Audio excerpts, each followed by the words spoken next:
স্বৈরাচার শেখ হাসিনা সরকারের পতনের পর গঠিত নতুন অন্তর্বর্তী সরকার পার করেছে একটি মাস। সময়ের সাথে সাথে এই সরকারের কাছে বেড়েছে সাধারণ মানুষের প্রত্যাশাও। বর্তমান আইন কমিশনকে ঢেলে সাজানো, মিডিয়ার বাকস্বাধীনতা, আন্দোলনে নিহতের ঘটনায় জড়িতদের আইনের আওতায় আনার মাধ্যমে একটি সুষ্ঠু ভোটের পরিবেশ তৈরি করে গণতান্ত্রিক সরকার গঠন করবে এই সরকার, এমন প্রত্যাশার কথা জানিয়েছেন মানিকগঞ্জবাসী। আমাদের যে প্রতিষ্ঠানগুলো ধ্বংস করা হয়েছে, আমরা নির্বাচন কমিশন, আমাদের বিচার বিভাগ সহ গণমাধ্যম সবগুলো কিন্তু প্রায় ধ্বংসের দ্বার প্রান্তে ছিল। এই প্রতিষ্ঠানগুলোকে যেন সংস্কার করে পুনরায় যেন কাজ করতে পারে সঠিকভাবে এবং দেশের মানুষের যে বিচারহীনতার যে সংস্কৃতি সেটি যেন দূর হয়, সেই প্রত্যাশা করব। মানুষের বাক স্বাধীনতা, মত প্রকাশের যে স্বাধীনতা, সেটা পরিপূর্ণভাবে সরকার সেই সুযোগ করে দিক এবং বিচারহীনতার যে সংস্কৃতি বাংলাদেশে আছে সেটার অবসান হোক। গাজীপুরের সাধারণ মানুষ নিত্য প্রয়োজনীয় জিনিসপত্রের দাম কমানো সহ আইনশৃঙ্খলা পরিস্থিতি নিয়ন্ত্রণের দাবি জানিয়েছেন। সুশৃঙ্খলভাবে আমাদের সন্তানরা যেন করতে পারে বা আমাদের বন্ধুরা বা ভাইরা যারা আছে তাদের মান যেন উন্নয়ন করা যায়, সেটা আমাদের লক্ষ্য রাখতে হবে।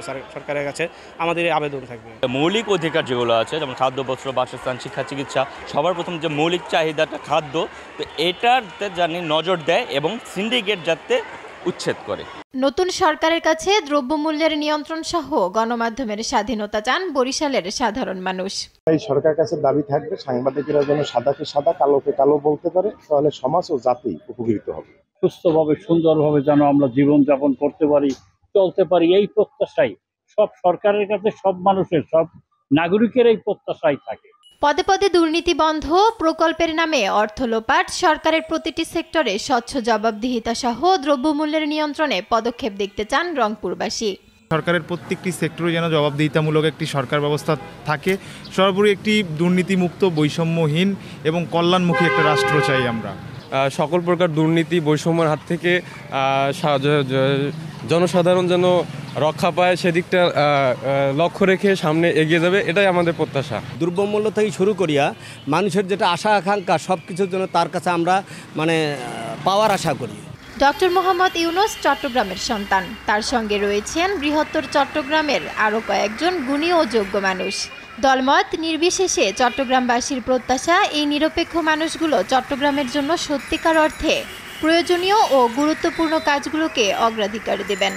যাতে নিরাপত্তা পায়, মানুষের নিরাপত্তা থাকে, বিচার বিভাগ যেন সুষ্ঠুভাবে পরিচালিত হয়, এগুলি আমরা আশা করি। নিত্য প্রয়োজনীয় দামটা কমুক, আমরা যাতে স্বস্তিতে থাকতে পারি, আর আইনশৃঙ্খলা পরিস্থিতি যাতে ভালো হয়, মানুষ যাতে সুখ শান্তি থাকতে পারে, বাড়ে কোনো বিশৃঙ্খলা না হয়, আমরা সেটাই চাও।